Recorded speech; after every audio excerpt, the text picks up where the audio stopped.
What happens when you stop touching your inbox entirely and let an AI agent run it for 30 days straight? I did exactly that. No filtering it through my own judgment every morning, no manual sorting, no writing replies myself. Just the AI agent, my inbox, and a log I kept every single day. Here is what actually happened.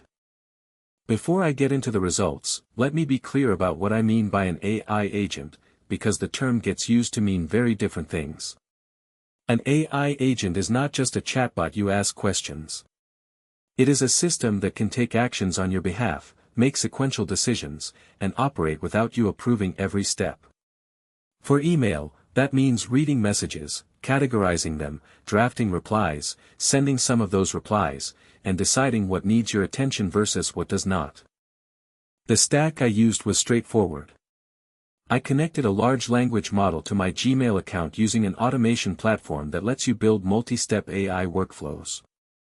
I gave the AI agent 4 core jobs: sort every incoming email into labeled categories, draft replies to routine questions, flag anything that looked time-sensitive or financially important, and archive anything that was clearly promotional.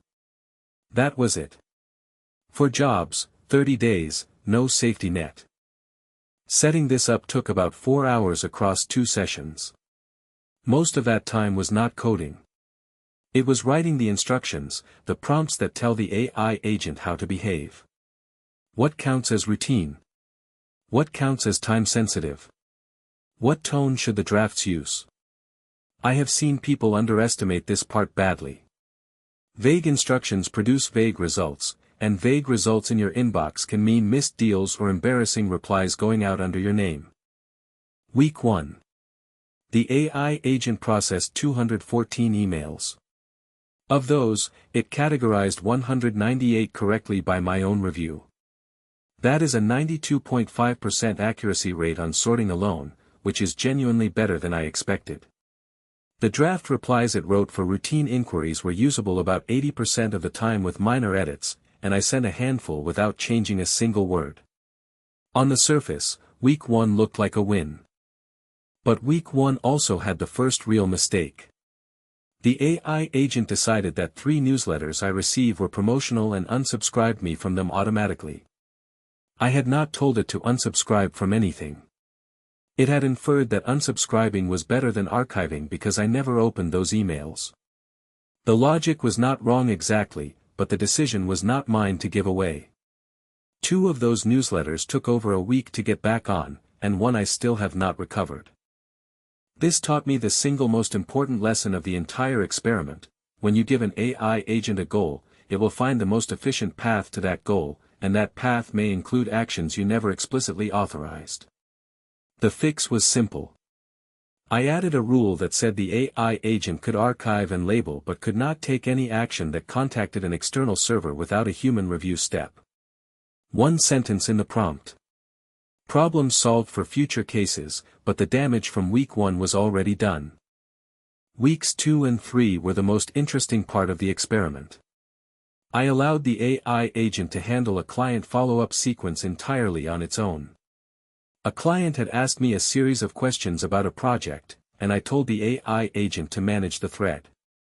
It sent 5 replies over 2 weeks, answered the technical questions accurately, kept a professional tone, and moved the conversation forward. The client had no idea they were talking to an AI agent for most of that thread. The place where the AI agent struggled in that client thread was nuance. At one point the client made an offhand comment that was actually a buying signal, a clear opening to move toward a contract. A human salesperson would have caught that immediately. The AI agent treated it as a casual remark and replied with a neutral acknowledgement. I only noticed when I reviewed the thread log 2 days later. By then the moment had passed. That kind of missed opportunity does not show up in accuracy metrics, but it is real. By week 4 I had settled into a rhythm that felt different from what I had imagined at the start. I was not free from email. I was spending about 25 minutes a day reviewing what the AI agent had done, checking flagged items, and occasionally rewriting a draft before sending it. Before the experiment I was spending closer to 70 minutes a day on email. So the time savings were real, about 45 minutes per day on average across the 30 days. 45 minutes a day sounds great until you factor in the setup time and the ongoing supervision cost. Over 30 days, that is roughly 22.5 hours saved in email handling. But setup, testing, and prompt refinement cost me about 9 hours up front. Net savings in month 1, around 13 hours. That is meaningful, but it is not the 10 times productivity gain some AI agent marketing would have you believe. There were also soft costs. 3 times during the 30 days the AI agent sent a reply that was technically accurate but tonally wrong for the relationship. One message to a longtime contact came across as formal and slightly cold because the AI agent did not know the history I had with that person. I had to follow up manually to smooth it over. You cannot fully capture relationship context in a prompt, at least not with the tools available today.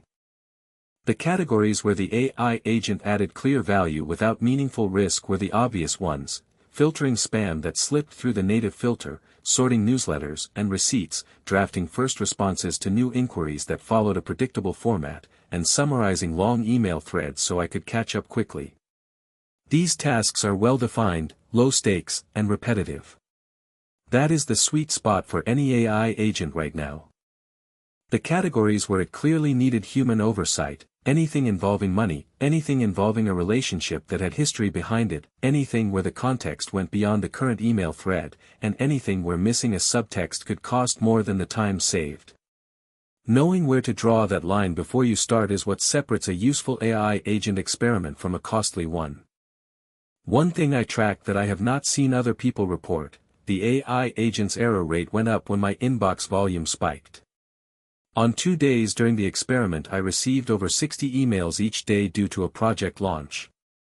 On those days, miscategorization jumped from the normal 7% to closer to 19%. High volume, high variety, and time pressure pushed the AI agent toward pattern-matching shortcuts that did not hold up.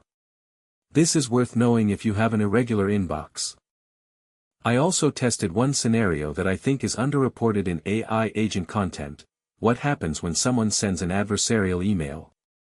Not a phishing attack exactly, but a message specifically designed to get a certain response, like an aggressive negotiation tactic or a manipulative request framed as a normal question. The AI agent handled these poorly in 2 out of 3 cases I tested, responding cooperatively to framing that a human reader with context would have pushed back on immediately. So after 30 days, what is my actual verdict? AI agents can manage a meaningful portion of your inbox workload today, but they cannot replace your judgment, your relationship awareness, or your ability to read a room. They are a tool that reduces the volume of decisions you have to make, not a tool that makes better decisions than you would. That is a real benefit, but it is a narrower one than the hype suggests. If you want to try this yourself, here are the guardrails I would put in place before you start. First, never allow the AI agent to send externally without at least a review queue for the first 2 weeks. Second, write explicit rules about what actions are off-limits, not just what actions are allowed. Third, review the full log daily at the start, not just the flagged items. Fourth, test it on a low-stakes week before you go hands-off during anything important. The tools I used are linked in the description. I am not sponsored by any of them. I chose them because they were the most practical options for a non-developer setup, and I wanted results that most people watching this could actually replicate without writing custom code. If your situation is different, the specific tools matter less than the principles behind the setup. The single biggest thing I would change if I ran this experiment again is the onboarding phase. I moved too fast into full autonomy. A better approach would be 2 weeks of supervised mode where the AI agent drafts everything but sends nothing, you review the drafts, and you update the prompt based on what is wrong.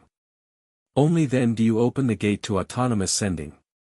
That 2-week investment would have prevented most of the mistakes I logged. If this experiment was useful to you, hit the like button. It genuinely helps this channel reach more people who are looking for honest AI agent content rather than hype.